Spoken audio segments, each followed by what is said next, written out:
How's it going, everybody? Uh, Let me know if you can hear. Okay, the sound is all right. Let me know if it is, and the video and everything else. So let me know. I got something ready to talk about today, so I'll make I'll make my point brief, and then I'll open it up for everybody else. But there you are. Hi, Dominic. How you doing?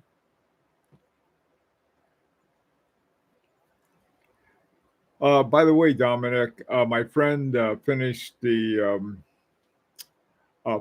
book, and I really enjoyed it. I'll send it off to somebody else, some deserving soul. Well, sort of the wandering book. Anyhow, um, hey neighbor, it looked like we're gonna have a nice day today. It was 59 degrees when I got up this morning. It's going up to 86, but still, it's a pretty nice day. Hi, John. How you doing? Is the video and everything okay?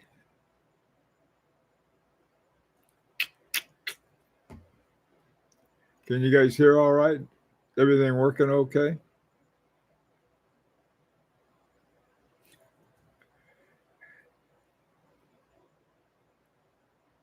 Oh, good. Thanks, John. Okie doke.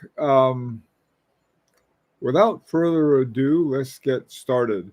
What I wanted to do, I wanted to start off with if I could make the ideal watch. Now, I know there's a lot of stuff involved in this. Hi, Michael. But still, hey, Brian, James, good to see you. Um, let's see if I can get this thing working right. First of all, that's it's always a challenge. Okay, here we are. All right, now if I could make my own watch, this is what I do. First of all, I would. This is from Marco Lang's Georg watch. I would have a watch so that the all of the wheel train uh, was set up on these little finger discs or finger bridges, so I could see everything. And it would be something like this, except it would be in a round case, and I'd have to figure out the rest. It might be a little bigger. Now this is from a rectangular shaped watch, but I could see moving around, and the winding gear and a few other things would have to be adjusted. Okay, so that's the first thing. I really like a wide open hand wound, so I could see stuff. I really like looking at the. It wouldn't need a diamond in the on top of the balance shaft, but otherwise, okay. The next thing I'd want is a big balance wheel. I like big balance wheels. Why do I like big balance wheels? Is that the inertia? They have higher inertia, so you're not going to have as much variation. Um, I really like on this particular one. This is a regulator down here. I think it's a regulator. Pretty sure it is anyway. Maybe not. It may be a power reserve indicator. Anyway, that's the second thing. So wide open with the finger bridges. Second, with the big balance wheel for the stability from from a big inertia. Uh, the third thing I'd put in would be a Strawman hairspring. These are from Precision Engineering. They're sort of part of Moser, and they're niobium and titanium. If a lot of the top watchmakers use them, I know that Agenor does. I know that Rutenlanen does. MB&F. They make so many of them. They have like each Moser has about maybe 3,000 watches a year, and they're making 50,000 of these things. So there's it's going somewhere. Okay, so that's another one, and it is adjustable, which is another thing. Okay, fourth, I would have an Ag and A's gear, at least one, and I really like them. What there are these non-slippage gears, and they have these little springs in the teeth, and so there's almost zero slippage. And so what you can do is you can get higher accuracy. These are especially useful if you have an eccentric seconds, for example. So that would be the fourth thing that I'd put in my watch. Okay, next, this is the finishing in the Philippe Dufour Simplicity. And I would have this kind of finishing. I would have a really fine anglaise. And one of the things I just noticed is that in so many top watches, you'll see gold chantons, where they have the jewels, where they have the basically these are the points. I don't know what we would call them, the grading points. But then they have the gold chantons, and I don't know why this doesn't. Okay. The next thing I'd have is that I really like power reserve indicators. I like the one on FP Journe because the FP Journe uses the old fashion, the kind of power reserve indicators that they used with chronometers on sailing ships so they wouldn't get lost. And they start off when it's fully wound, it's at 0, and then it works its way down. And it means how many hours since you last wound it. And so you really want to keep that thing wound if you use it for navigation. So I think that'd be a cool thing to have. Okay, now the final thing I like the Asagi hands that are on the Laurent Ferrier watches, or some of the watches, anyway, some of his watches. They're not on the second hand, but they're on the hour and the minute hand. I especially like the ones on the hour hand. I just think they're cool. Okay, all right. That's it. That's all I have in terms of what I would want my ideal watch would have. How about you guys? What would you like to have? Oh boy. Hi, Dr. Bob, Velvia Man, Yoko, DGK,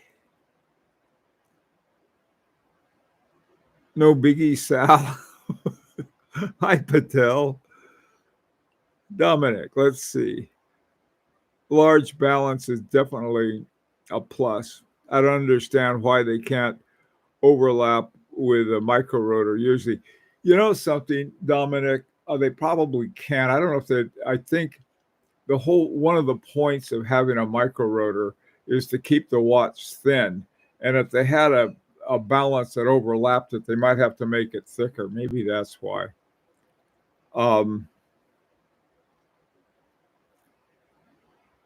John, let's see. Easy reading time, no tiny hands.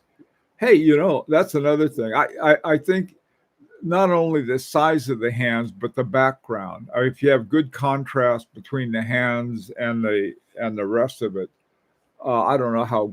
This is my. It's sort of hard to tell. This has got white hands against a black background, so I can see it pretty clearly. But I agree, that's an important one. Hi, Trap Vision 3D. Good morning to you. A silicon hairspring, Dr. Bob. Go stand in the corner. Okay, let's see. A peripheral rotor is amazing. Oh yeah, that's another possibility, a peripheral rotor. In fact, I prefer hand wound.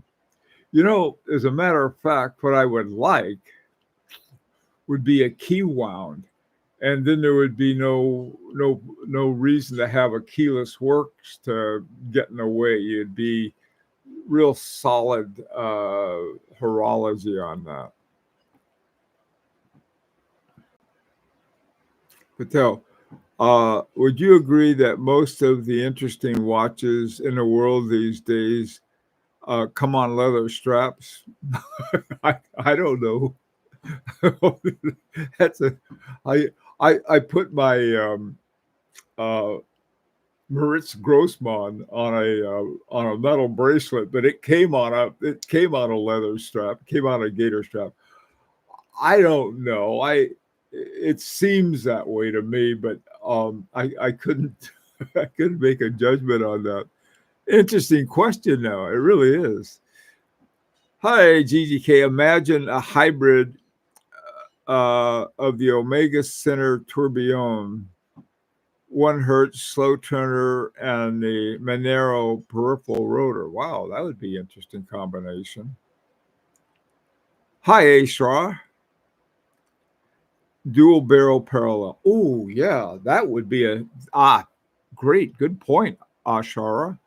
Yes, that would be something. One of the things I wonder how, yeah, I tell you, that wouldn't be too hard to visualize. I'd like that. Trap vision. Oh, good. Glad you like it. A fully loomed tourbillon is a must. Okay, it'll look like one of those firework sparklers. The old tourbillon going like that, lit up. Oh, that'd be a fun thing to have. Dominic, an improvement of key wound is back wound. Yeah. No, I think that would be a cool thing. Of course, now you can kiss off your waterproofing if you do that, unless you have like something to cap it with, which would cover up the back. There could be a way to do it, though. Just keep it out of the water would be one way. Hi, HP. Blued hands and fusee and chain movement. Ooh, that'd make it pretty thick. And but that might be an idea. Sounds like you should get a group of people and design your own watch. Michael, I get in enough trouble as it is. What I would like to do is see if I could talk.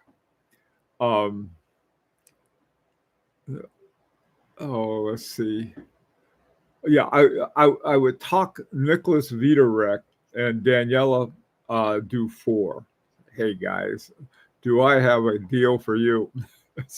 I would like you two to get together, and this would be another part of it that would make it available to anyone. Right now, Larique, which I dearly love, we make, it's all of the designs we have, and this is part of Agonor's policy, is that once we have like the 6802 and the 6801, these belong to Larique, and Agonor wouldn't make them for anybody else. And the one we're working on now, the 6850, that also, now what this one would be was that get a bunch of guys together, see if we could talk Daniela and Nicholas into creating one for us. But then after that, anybody could use it. The point isn't to see if we can get rich by having exclusivity. We'd be rich in having the horology. That would be the wealth. And then we would spread it around like some circus tent evangelists. Like, look at this, anybody can get it. Anyway, that's sort of this crazy guy talking here. Okay, HP like thick and heavy.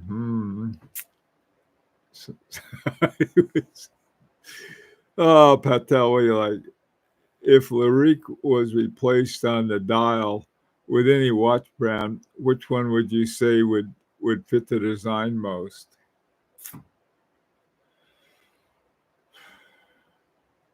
That's a good question. I'd say either Wooten Lannon or Dufour because those are the ones we copied, and we used Wooten Lannon's case maker and dial maker. So that sort of lets the El Gato out of the bag, so to speak. Hey, James, my ideal watch, would have Debbie Does Dallas on it with porn hands. James, you what a dumb thing to say.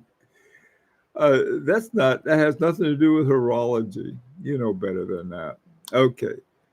James, let's see. Loom, to be honest. Okay, yeah, haha. Uh,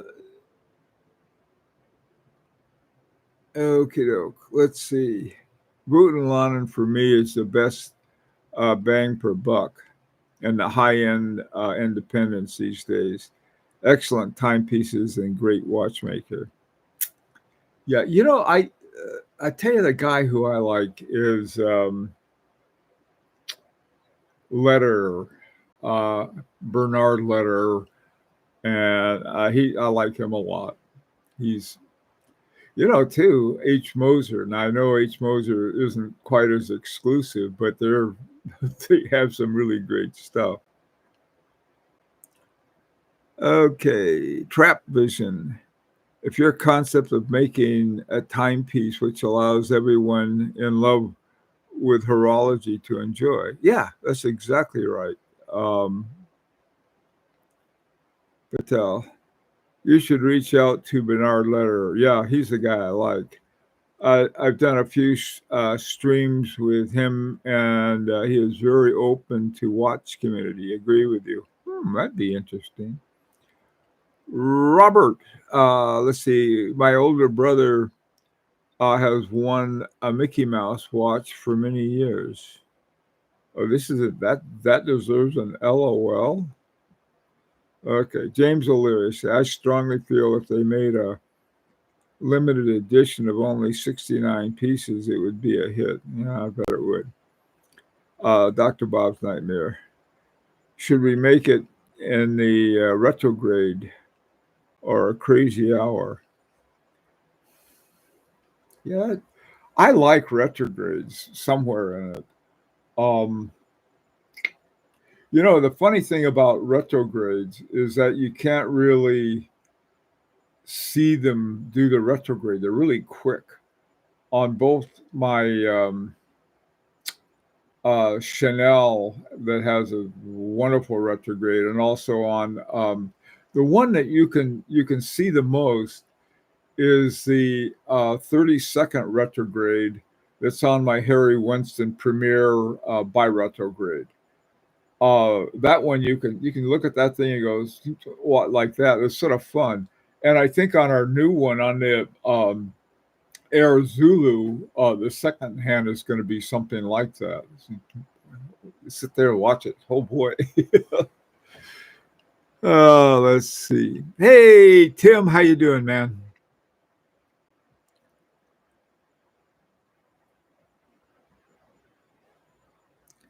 Hey, we didn't watch his alarm. Yeah, I'll tell you, that probably would be for a lot of people have a nice little chime or something like that. I don't know if that's what you had in mind. I can't hear it. I mean, my hearing never was any good, but it's not gotten better. I think you need something like, Big Ben or a firehouse alarm in mind, sort of a tornado warning. I might be able to hear that. Uh, Love the VC retrogrades, just a little big. Oh, I like those too. I tell you, VC is another.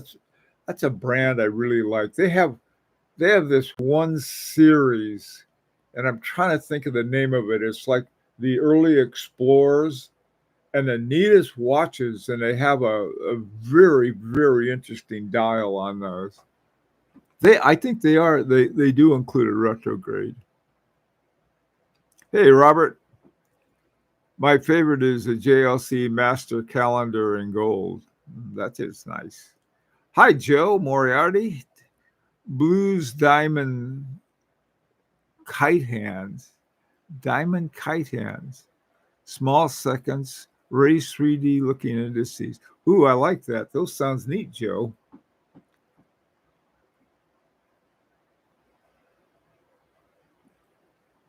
Yeah, hey, Whedon watches. Yeah, I think I do get it. Yeah, no, I was, I think it was a good idea. Like I said, it wouldn't do me any good because I can't hear, but I think it's a neat thing to have. Look how popular that Bel Canto was that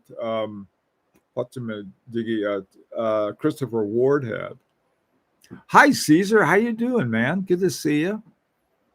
HP, some cheeky element like the Omega with Snoopy flying around the moon. Okay. Patel, let's see. I've been asked for the best cheap minute repeater out there on the market. JLC Reverso minute repeater compared to the IWC Portuguese minutes. I tell you, I'm the worst person to ask about minute repeaters because, like I said, my hearing is shot, so I don't pay much attention to them. Ask somebody who can hear the things, not me. Why would? Hey, Michael A. Oh, Disrupting Time. Did you get it? Yes, that was Michael. I agree. It was extremely well written. Here's a guy that he published it himself. I don't think he's ever done another book before, and really did a good job, I think. And I think I thought it was very well balanced in the sense that there were no good guys or bad guys. There was stuff going on, and I guess what he found was that when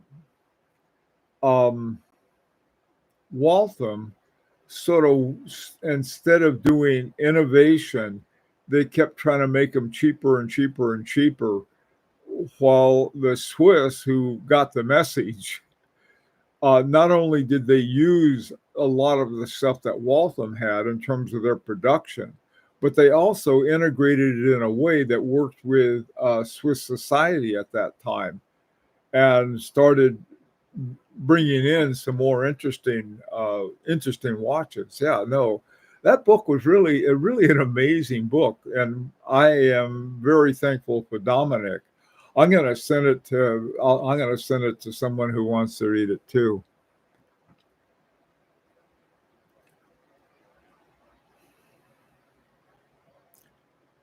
If we're making this burrito with everything, it should have telescoping hands.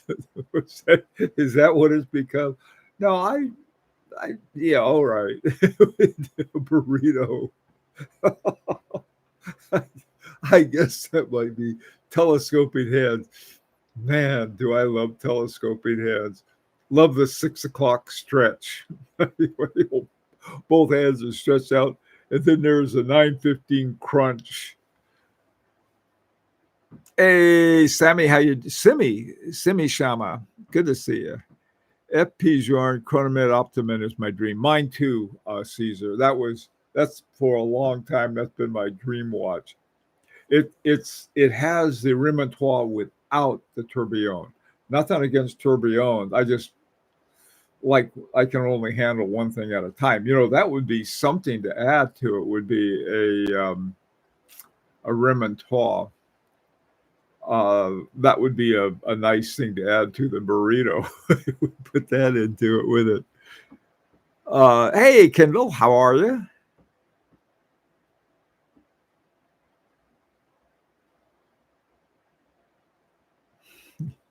Okay. Don't encourage him, Kendall. Okay. HP. Oh yeah, Ludwig Ballard.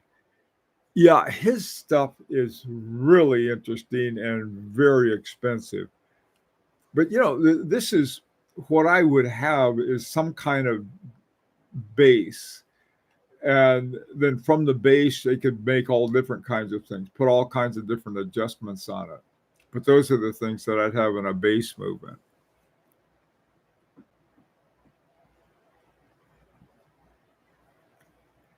Caesar, is there a better watchmaker nowadays than F.P. Journe?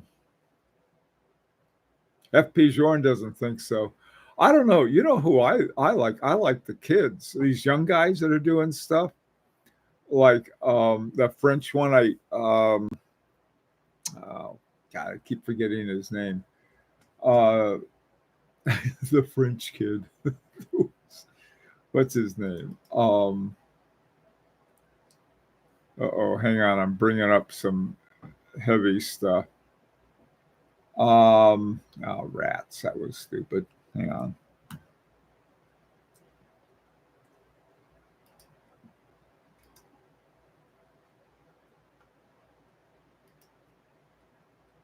Yeah, it was Cyril Brevet Nadeau.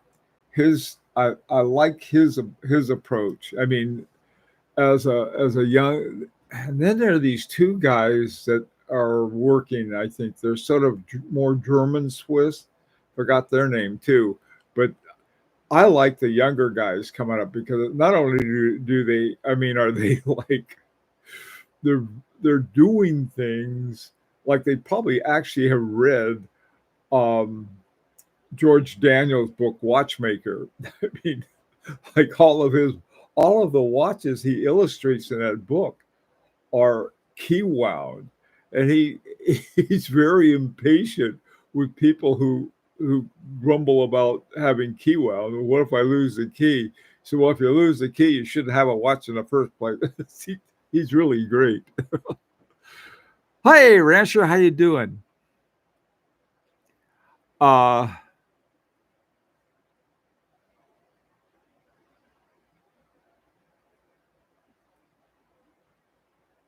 yeah, I agree on that. Hey, Rancher, what's up? The Quorum Golden Bridge is a nice movement. Yeah, that is the kind of thing that not only is it's sort of you know it, my only problem with the Golden Bridge is all of the things are so small.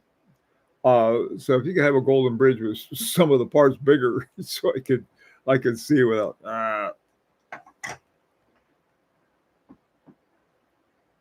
Simon Britt is great. Yeah, here's another young guy that I like. There are a few. Yeah, F.P. Giorno, he's still one of my favorite. I know that he's not that he gets in trouble a lot, but his stuff is really very, very good. You know what we saw in around 1999 and 2000, we saw a whole new crop of guys coming in. Guys like F.P. Journe and Michel Parmigiani and Cardivoot and Lannon and Beat Hardeman and all of these other guys that now are, 24 years in, are the establishment. And it's all these younger guys that are coming in, they're coming out of the French, not French, but Swiss, maybe the French too, watchmaking schools. And boy, I tell you, they're great. They're young enough and they have about as much financial sense as I do, which isn't a lot, but they care about the horology, and that's what's important about them.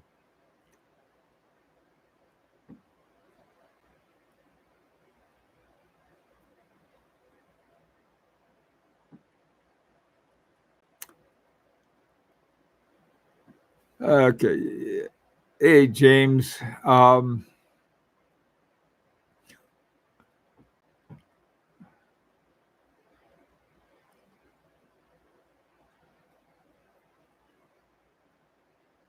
Is it boy? Hey, you come up here frying pan time. I think Rancher comes here so he can shut me up.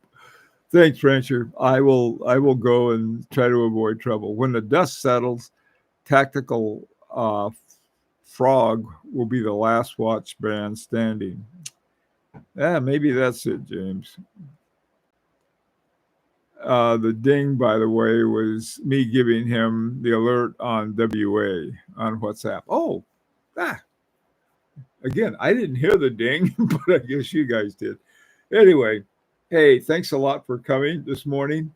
And I will depend once again on Rancher for a.